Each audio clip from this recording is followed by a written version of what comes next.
The wind arrived before the rain. At first it sounded like a distant train, low and constant, something people in coastal towns had heard many times before. Storms were not strangers here. November 2013 did not begin with panic. Radios crackled with warnings, but warnings had come before. People boarded windows, tied down roofs, gathered children closer, and told themselves they would endure, as they always had. Then the wind began to scream. By dawn on November 8th, Typhoon Haiyan, known locally as Yolanda, was no longer just a storm on a weather map. It was a living force, tearing through the central Philippines with a violence few had ever imagined. Sustained winds roared at nearly 200 miles per hour. Houses did not shake. They came apart. Roofs lifted like paper. Walls folded inward. Trees snapped cleanly in half. In Tacloban, the sea did not stay where it belonged.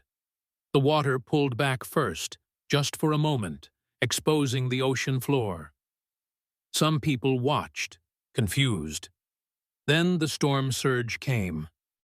A wall of water taller than homes rushed inland, swallowing streets, cars, markets, churches, and people. Survivors later said it did not feel like a flood. It felt like the ocean stood up and walked into the city. Inside homes, families clung to each other. Parents wrapped arms around children as water rose from ankles to waists to chests. Some climbed into ceilings. Some smashed through roofs, hoping the surge would pass beneath them. Others were swept away entirely, torn from hands they would never touch again. The noise was overwhelming. Wind howled, metal screamed, glass shattered. People screamed names into the dark, their voices ripped away before answers could come back. In minutes, entire neighborhoods disappeared. When the storm finally moved on, it left silence behind. A heavy, stunned silence broken only by crying, coughing, and the sound of debris settling where homes once stood. The sun rose over a city that no longer looked like itself. Boats rested on roads. Cars were wrapped around trees. Bodies lay tangled in wood, wires, and mud. People began to walk. They searched for children, for parents, for neighbors. Some found them alive, dazed and injured. Many did not. Makeshift morgues appeared along streets. The dead were lined up, unnamed, as survivors moved past them in shock, afraid to look too closely, terrified they might recognize a face. Hospitals were destroyed or overwhelmed.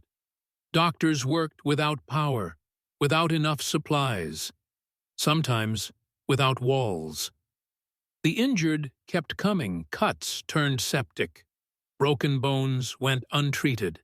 In the heat, the smell of death settled over the city, heavy and inescapable. There was no electricity, no clean water, no functioning communication. For days, people did not know if help was coming. Rumors spread faster than information. Fear grew. Hunger followed. Families shared what little food they could salvage from wreckage, soaking rice in dirty water, rationing biscuits meant for children. Outside the Philippines, the world began to see images that felt unreal. A city flattened, survivors wading through debris with vacant eyes, children crying in arms too tired to comfort them. The scale of the disaster became clear. Typhoon Haiyan was one of the strongest tropical cyclones ever recorded to make landfall. It had not just damaged communities, it had erased them. Aid started to arrive, from nearby provinces, then from across the world. Military planes landed where runways could be cleared. Relief ships anchored offshore. Volunteers poured in, carrying food, water, medicine, and blankets. The international response was massive, but the need was bigger. For every box of supplies, there were thousands of hands reaching out. Some survivors felt gratitude. Others felt anger. Why had the warnings not been clearer?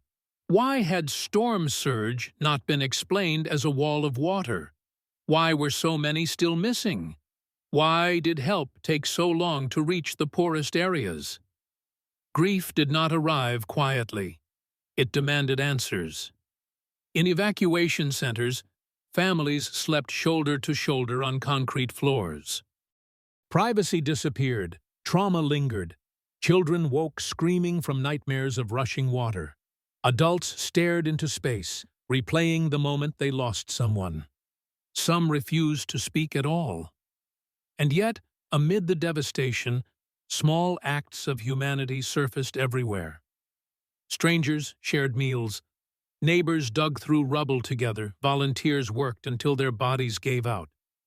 Survivors who had lost everything helped those who had lost more. Weeks turned into months. Bodies were buried. Debris was cleared. Temporary shelters rose where homes once stood. Life did not return to normal. It reshaped itself around loss. Fishermen learned to fish again without boats. Parents learned how to explain absence to children too young to understand death. Typhoon Haiyan left more than physical destruction. It left questions about preparedness, inequality, and climate vulnerability. It revealed how the poorest suffered the most, how coastal communities bore the brunt of a warming world they had done little to create.